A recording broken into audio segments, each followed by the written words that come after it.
Well, hello there, my beautiful friends. Today we are going to be doing the very first tutorial here on my channel for the Dragon Fruit palette, which is a part of the Clionadh Cosmetics and Emily Violet Marie collaboration. This is called the Signature Dragon Fruit look, so if you are interested in hearing all about it, then go ahead and keep on watching and let's jump right on in. So some brief information before we get started. This is a look that has basically been called the Signature Dragon Fruit look, and it is a part of the little pamphlet that will be included in each Dragon Fruit palette that is sent out. We basically put together two looks and put it in a little pamphlet so you can follow along at home, recreate it, and whatnot, and one of them is this look, the Signature Dragon Fruit look.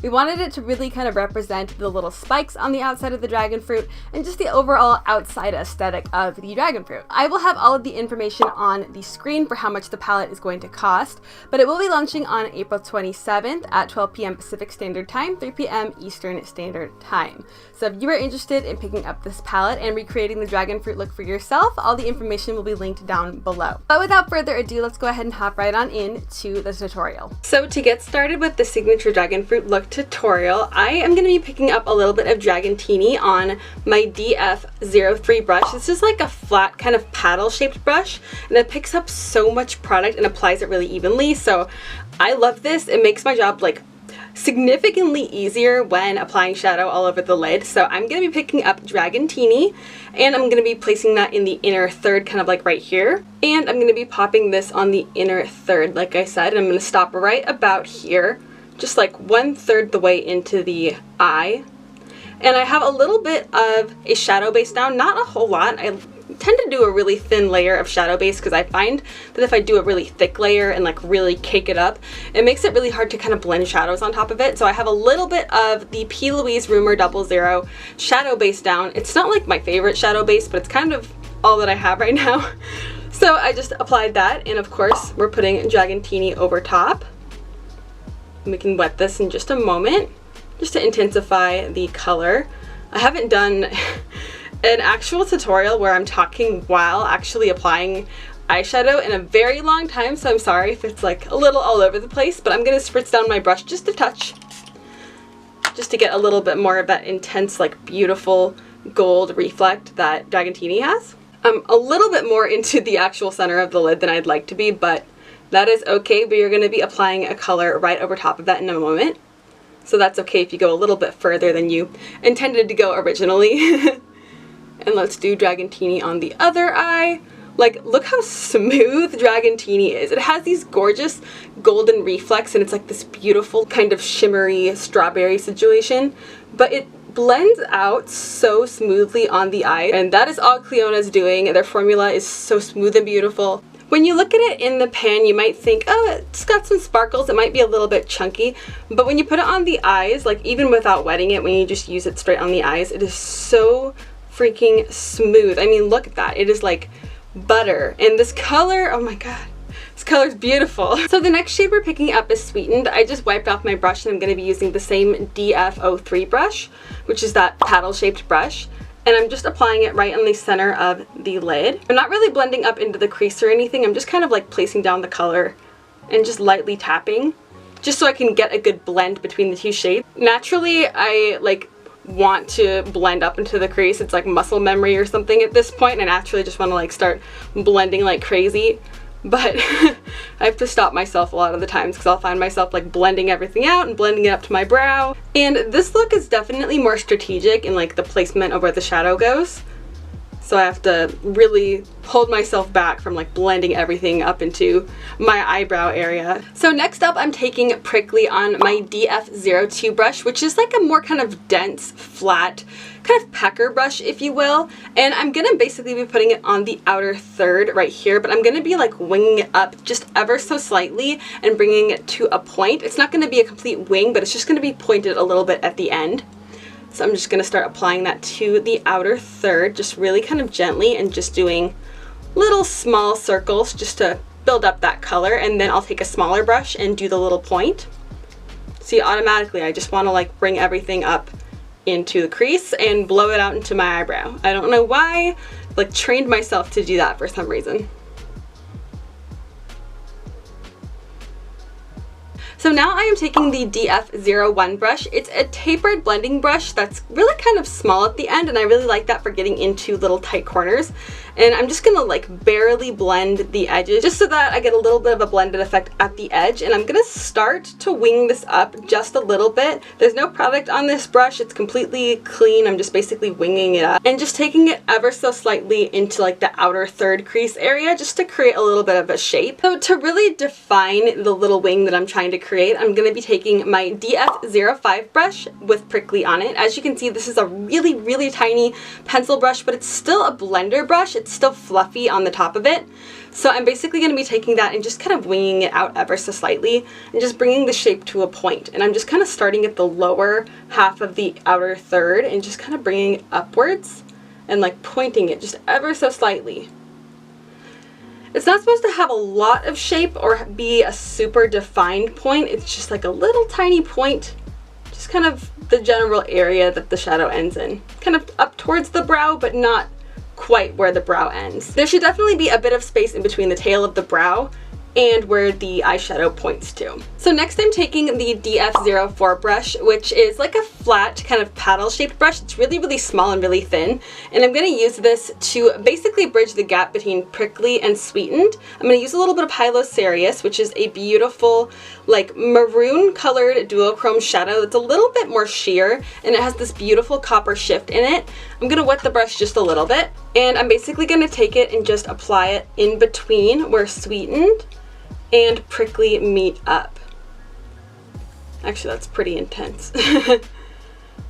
Once you use foiling spray or setting spray or whatever you have, once you use that with these shadows, they become super intense, as you can see. So I wiped off the same brush, the DF04 brush, and I'm basically going to apply a little bit of effervescent into the inner corner. Wait till you see how beautiful this shadow is. So let's pop this right into the inner corner. This is such a beautiful topper shade that's in the shadow. It's one of the big pans, and it is like this amazing Bellini peachy kind of icy color. It has a bunch of different colored reflex in it, and it's so beautiful. But I'm applying that to the inner corner, of course, to give a little bit of pop. It's the perfect inner corner shade for the colors in this palette. It's beautiful over top of other shadows as well. This over top of Dragantini is like pink golden look at me deliciousness. I absolutely love it. But I'm going to bring that just a little bit into the tear duct and kind of bring it just a touch on the lower lash line, like on the inner corner. The same brush, I picked up a little bit of Infusion. I wet the brush and now I'm putting it on the inner third of the lower lash line.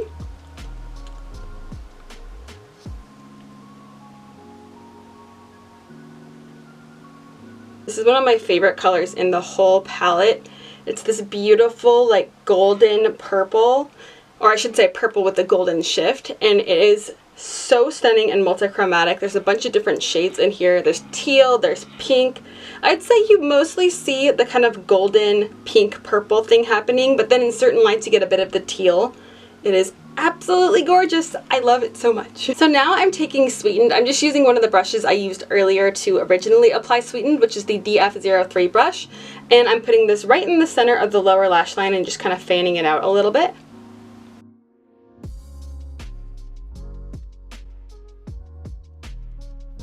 And I completely did this off camera, like not even thinking about it, but I dabbed a little bit of bubbles over top of Sweetened on the center of my top lid.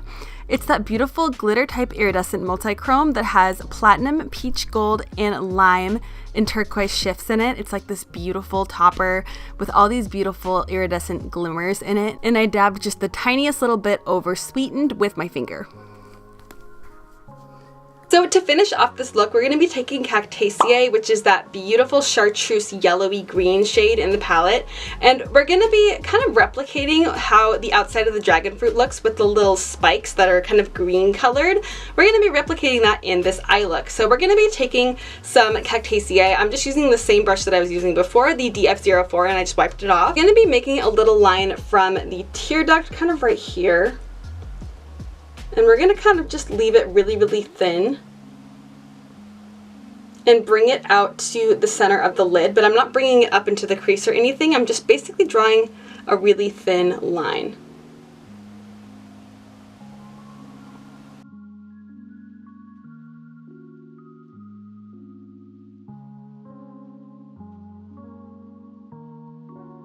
So then picking up a little bit more of Cactaceae, I'm going to be doing something similar on the bottom. I'm going to be starting at the outer third of the lower lash line, basically placing Cactaceae and then bringing it out and almost winging it, kind of following where we placed Prickly earlier, but I'm not going to have them touching. There'll be negative space between Prickly and between Cactaceae, if that makes sense. Essentially like what I'm doing right here, I'm just using the flat end of the brush to really create like a point, like a little negative space winged liner situation. Same on this side.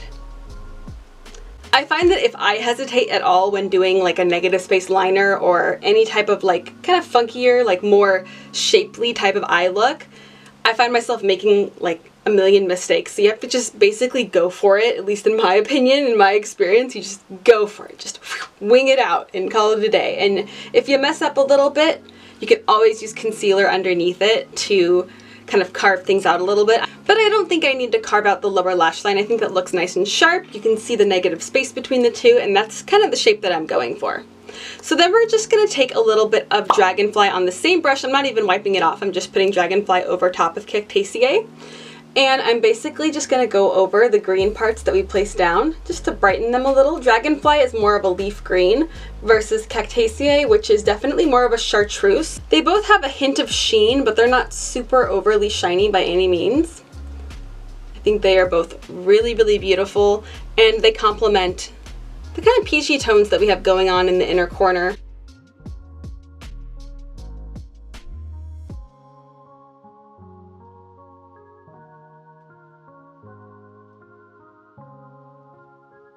So I'm gonna go pop on some lashes and we will meet back here to see the finished look.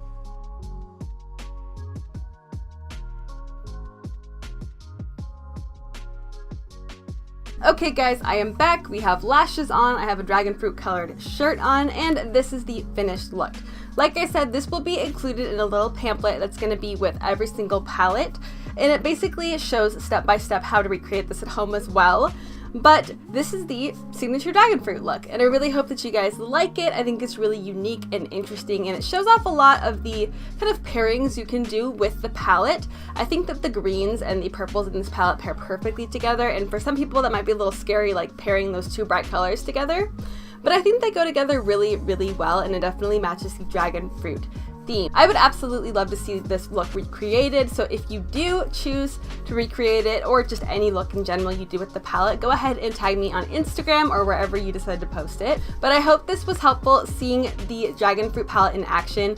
I hope that you enjoyed today's video. But if you are not already subscribed and you would like to be, I would absolutely love it if you hit that subscribe button down below. And if you enjoyed today's tutorial and you're excited for more dragon fruit content, then go ahead and give me a big old thumbs up. But I hope that you are having an absolutely amazing and beautiful day wherever you are, and thank you so much for joining me here today. I hope to see you next time. Bye!